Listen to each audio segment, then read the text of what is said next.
The first sensation was not pain, but suffocation. Evelyn's eyes flew open into an infinite black.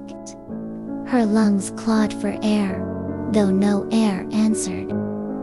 A ceiling of polished wood pressed inches above her face. Her trembling hands brushed satin lining, her fingers grazing cold. Lilies laid upon her chest. She was inside a coffin. Her scream tore from her throat, but no sound emerged. It was as if the world had deafened itself against her. Panic gnawed her ribs as she thrashed, yet her body did not move. Her skin remained pale, porcelain still. Her lips stitched shut in silence, and yet, she stood outside herself. A fractured echo of her soul hovered above the coffin, untethered and trembling. She saw the mourners gathered in their veils of black. Her mother's face collapsed against her father's shoulder. Her fiancé Michael stood rigid, jaw clenched. Eyes glassy, with grief but cold, too cold. As if her death had frozen something inside him. Evelyn reached for him. Desperate, but her hand drifted through his sleeve. Her fingers slicing through emptiness. A low hum of laughter drifted from the edge of the chapel. Her eyes caught him. A man stood apart from the crowd. Swathed in black that shimmered like smoke clinging to flesh. Tall, impossibly still, his presence demanded the air around him. His hair spilled dark as ink across his brow. His eyes two abyssal voids, locked on hers with the intimacy of a lover who had waited a century. No one else seemed to notice him, but he noticed her when their eyes met. His lips curled into a smile magnetic, unsettling. A scar carved by desire and cruelty alike. He stepped closer, cutting through the mourners without brushing a soul, his boots silent against the stone floor. Evelyn's body shivered, though she had no body left to shiver with. He leaned close, his breath colder than the grave.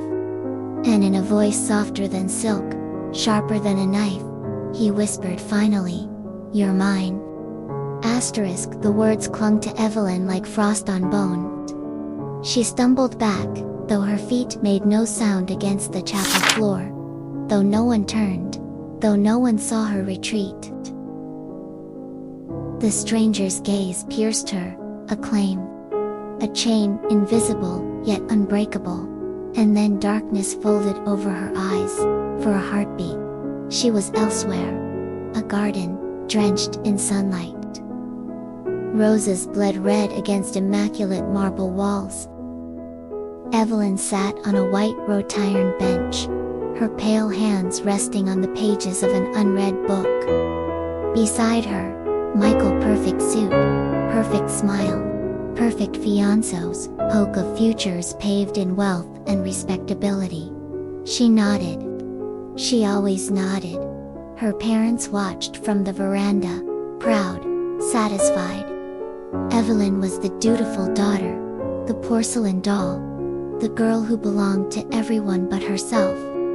Her smile was painted, her laughter rehearsed.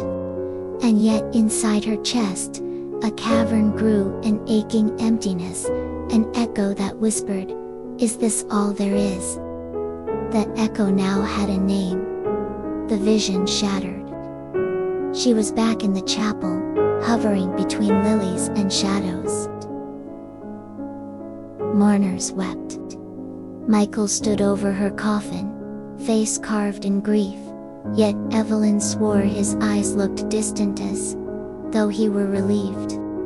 As though she had been a burden lifted. Her throat burned. "What am I?" she whispered, her voice finally finding air, though no living soul heard. A ghost. A dream. The man in black stepped closer. Lucien, his smile held hunger. But also something frighteningly tender. No, he murmured, his voice coiling around her like smoke. Not ghost. Not dream. Then, what? Evelyn's voice cracked, trembling with both dread and a yearning she refused to name. Lucian leaned near, his lips grazing the shell of her ear, his words slipping into her like venom into a vein. You're mine now. That's all you need to know. Evelyn's breath, what was left of it, caught in her throat. Her eyes darted to Michael, her anchor, her fiancé, her salvation. He stood stiff by her coffin, shoulders squared, face carved in stone. If anyone could save her from this nightmare, it was him. Michael. Her voice quivered, desperate. She rushed to him, her hands trembling as she reached for his arm, but her fingers slid through him as though he were smoke. No warmth. No weight. No recognition. Michael. Please look at me. She begged, her voice rising to a scream that rattled the hollow of her chest. But his eyes didn't so much as flicker. He did not flinch. He did not hear. The world splintered. Panic swelled in her veins, like poison. She clawed at him, shaking, sobbing, her cries bouncing back against walls that refused to answer. And then laughter. Low, rich, merciless. Lucien stood in the shadows, arms folded as if watching a play he had written himself. His smile was sharp as broken glass, but his eyes glowed with something darker. Possession. You see now, little dove? He purred. They can't hear you. They can't touch you. You no longer belong to them. Evelyn's tears burned, rolling down a face that no longer cast a reflection. What did you do to me? Lucian stepped forward, every movement deliberate, predatory, elegant. The mourners parted unconsciously around him, though they never looked his way. It was as if he existed only for her. He leaned closer, his lips ghosting over hers without touch, without breath. His voice slid into her veins like a drug. Not your body, he whispered, eyes black and infinite. Just your soul. I stole what no one else dared to touch. Evelyn staggered back, horror clawing at her throat. You stole me. Why? Lucian tilted his head, studying her like a rare specimen caught at last. A smile curved his lips, not cruel, not kind, but something far more dangerous. Because I've watched you, Evelyn. Every day. Every false smile you wore for him. Every sigh you swallowed when no one cared to listen. I saw your loneliness, your hunger. His voice dripped velvet, intoxicating, almost tender. You were already dead, long before you stopped breathing. Her chest heaved, though she no longer needed air. That's not true.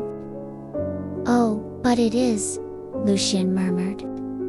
He lifted a gloved hand, and for the first time, she felt it solid, searing, undeniably. His fingers brushed her jaw. You are the woman born to die with me. To belong nowhere else but here. Revulsion twisted inside her. She tore herself from his touch, stumbling back toward her coffin. She thought if she could just return, slip back into her body, maybe this nightmare would end, but what she saw made her choke on her own scream. Her body lay beneath the glass lid, pale skin already tinged with gray. The petals of the lilies browned at the edges. A faint stench curled into the air. No, Evelyn whispered. Her hands pressed against the coffin lid, desperate, trembling. No, No.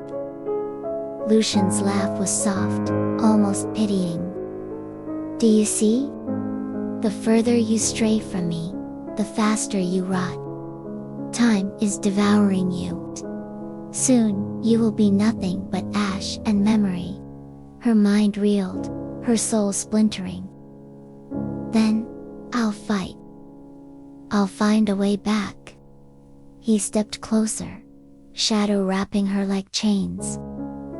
Fight, if you must. But you're running from truth. Every breath you crave, every heartbeat you beg for it, all belongs to me now. His lips ghosted near her ear, words branding her like fire. And when your time runs out, Evelyn, you will beg to stay with me. Asterisk, his words sank like iron into her veins, but Evelyn refused to surrender. Not yet.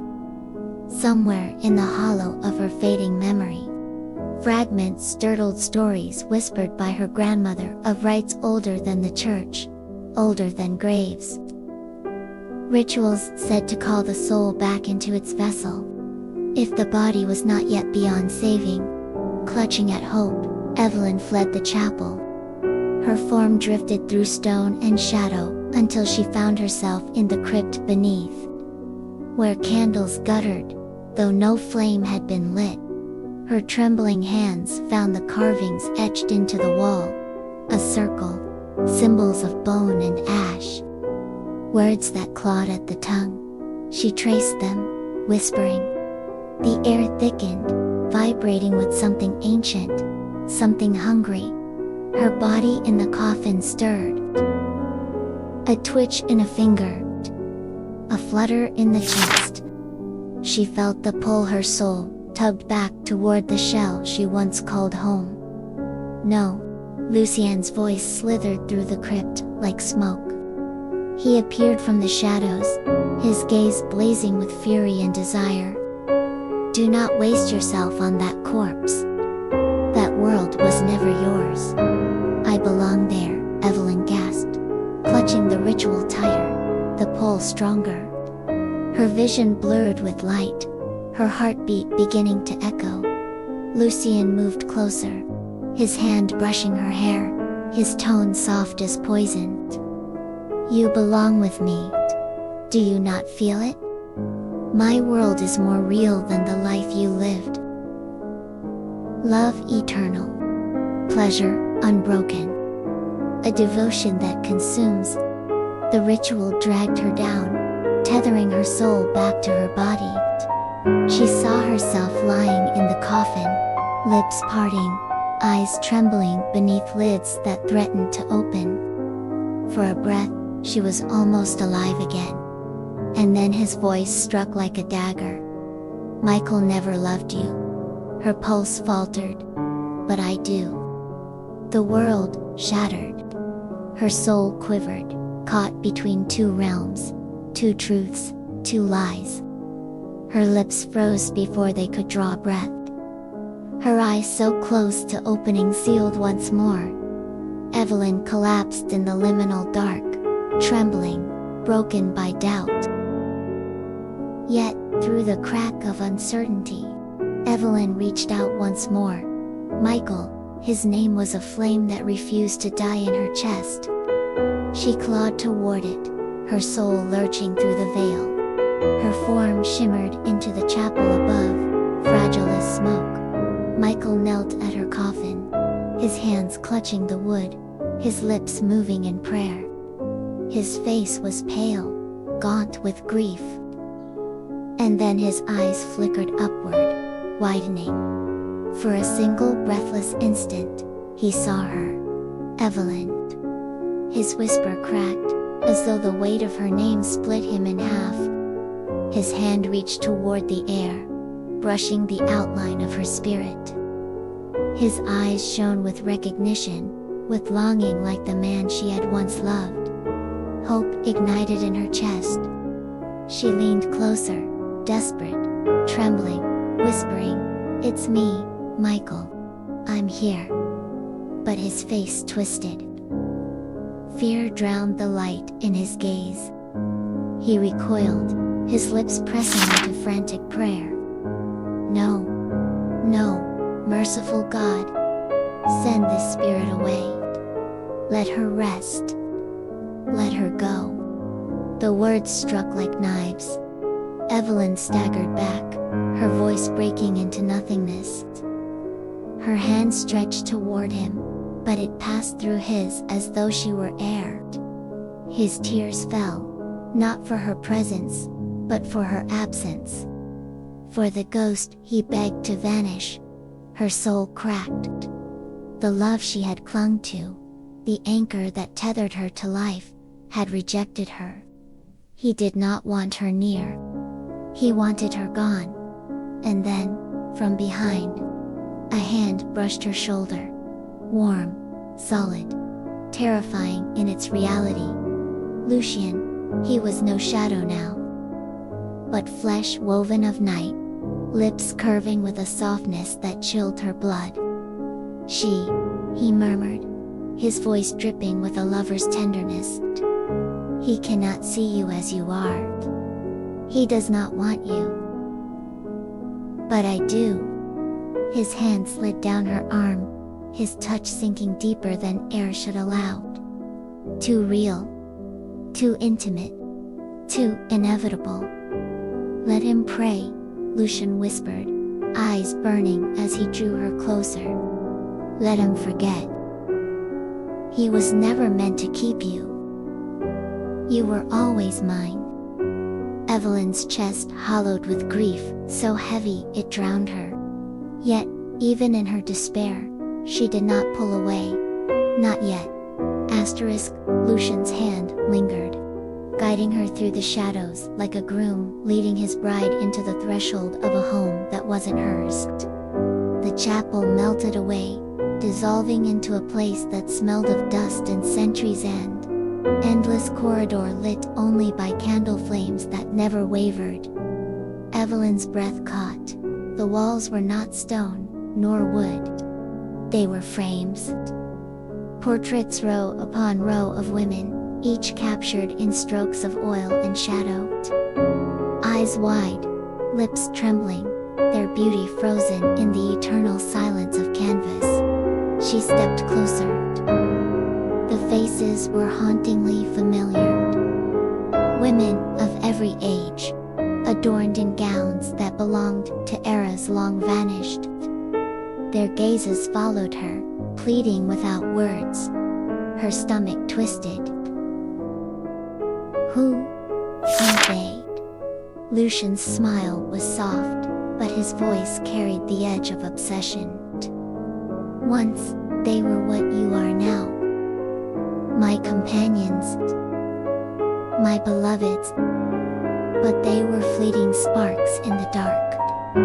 They could not withstand me. They faded. They crumbled. They disappeared. Evelyn staggered back, her eyes darting from frame to frame. Dozens, hundreds, her voice broke. You loved them? No, Lucien cut in, sharply, almost cruelly. Then softer, he brushed a lock of her pale hair back, his fingertips grazing like a caress. They were only echoes of what I was searching for. They were not you. They could never be you. Her pulse thundered, though she had no heart to beat. She turned from him, horrified, scanning the endless gallery until her gaze caught on one frame, different from the rest. The paint did not sit still. The woman inside the portrait moved. Her lips quivered. Her chest rose faintly, as if breath clung to her yet. Her eyes wide frantic met Evelyn's. And then, against the thick silence of the corridor, Evelyn heard the faintest whisper, broken and desperate, "Run. Before he keeps you forever."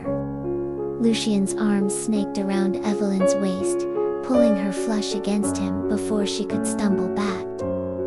His mouth brushed her ear, his words soft and shivering with hunger. There is nowhere left to run. The words still burned in her ear, when the gallery walls dissolved, the portraits melting into black smoke until Evelyn stood not in a corridor but in a courtyard of stone. The air was damp, heavy with the iron scent of rain. And in the center ran execution scaffold. A noose swayed gently from its beam, creaking as though it breathed. Evelyn staggered backward, shaking her head. No, this isn't real. Lucian followed every step, measured, inevitable. He looked almost holy in his darkness, like a priest presiding over a sacred rite. You don't understand. This has always been real. You and I are bound by a sentence older than your heartbeat. Her throat closed as she stared at the rope. A woman condemned. That was what she had become. Condemned by love, condemned by him. Lucian's voice softened, dripping with intimacy. Do you know what I am to you, Evelyn? Not a savior. Not a thief of souls. I am your hangman. The one who frees you from a life you never chose. The noose swung closer, as if it hurt him, as if it longed for her neck. Evelyn's knees buckled. Why me? Why this? His hands cupped her face, so gentle it was obscene against the backdrop of death. Because you were born to die for me. To belong to me, beyond flesh. They begged. They resisted. But you, his lips brushed hers, not quite a kiss, more a vow. You will accept it. You will love me in the dark. The scaffold blurred as her tears fell, though her body could no longer weep. She remembered Michael, his prayers for her to leave him. She remembered her family's cries over a coffin already rotting. No one wanted her but this man, this executioner who claimed her soul. And suddenly, the cruelest truth cut through her. She did want him. Not the man, but the certainty. The obsession.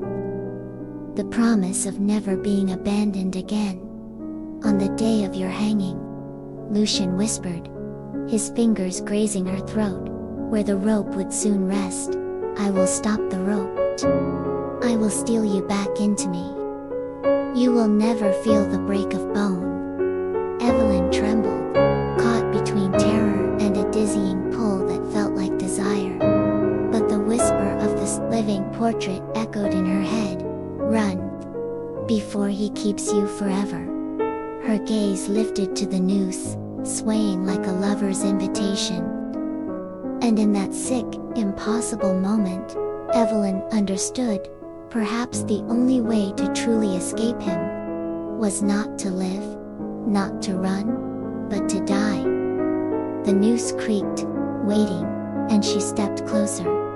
Asterisk, the rope kissed her throat, rough and cold, as though the earth itself looped its hands around her neck. Evelyn did not tremble.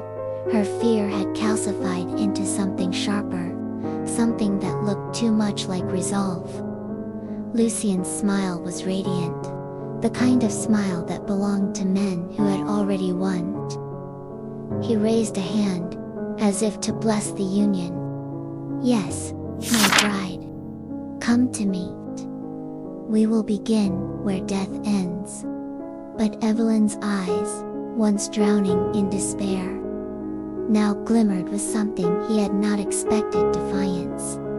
I am not your bride, she whispered, her voice slicing through the stagnant air. I am your ending. Before Lucian could react, she twisted her grip on the noose, tightening it with both hands. The sky above shattered like glass, bleeding into black flame. Fire poured down, not red, but obsidian, hungry, unholy. It wrapped around her body, around his, a pyre born from rebellion. Lucian's eyes widened in horror, the perfect composure cracking at last. No, Evelyn. Stop. Don't leave me like this. He clawed at her shoulders, his voice breaking, desperate. You were mine. You were always mine. The fire roared higher, devouring the scaffold, devouring the portraits of the forgotten women, devouring the very night around them. Evelyn's body did not burn, it transcended, turning into a blinding silhouette of light and shadow fused. Lucian's scream tore the heavens, half love, half rage. I gave you forever. Her lips brushed his ear one last time, soft as a prayer, cruel as a curse. Better to be nothing than yours. And with those words, the fire collapsed inward, swallowing them whole. There was no Evelyn. There was no Lucian. Only ashes, drifting into a silence that had never known them. The obsession ended not in possession, but in annihilation. A love that consumed itself until nothing remained. Ashes drifted into silence, where Evelyn and Lucian once burned. Nothing remained but the faint echo of a scream the world would never hear. The fire had left no scars, no ruin, only absence. As though neither of them had ever existed, and the world moved on. Michael wore black for a time. Then slowly, the color bled back into his life. He remarried within a year, his eyes kinder to another woman than they had ever been to Evelyn. When he prayed, he never spoke her name again. Her family, shattered in grief, clung to one another. Birthdays were forgotten, her room was cleared, her face in photographs dulled to dust. In hushed tones, they told themselves, she is at peace. But they no longer remembered the sound of her laughter. The world swallowed her absence the way soil swallows a coffin, quietly, inevitably. Evelyn Carter became nothing but a footnote, a faint name on a weather-worn grave. And yet, between the stars, beyond the veil where the living dared not look, there was a stirring. A whisper, too fragile for ears, too eternal for silence. She was not bound. She was not possessed. She was free. Evelyn's essence drifted among the constellations, a soul unclaimed, untamed, untouched. For the first time, she belonged to no one, not to Michael, not to her family, not even to Lucian, only to herself. The night sky blinked with 1,000 stars, each a reminder of lives lost, loves undone, obsessions burned away. And in that endless dark, Evelyn's voice lingered like a requiem. Some loves are prisons, some deaths are freedoms, and some souls are never meant to belong. The wind carried it away, leaving only silence. A silence vast, eternal, gothic yet strangely tender. Fade to black.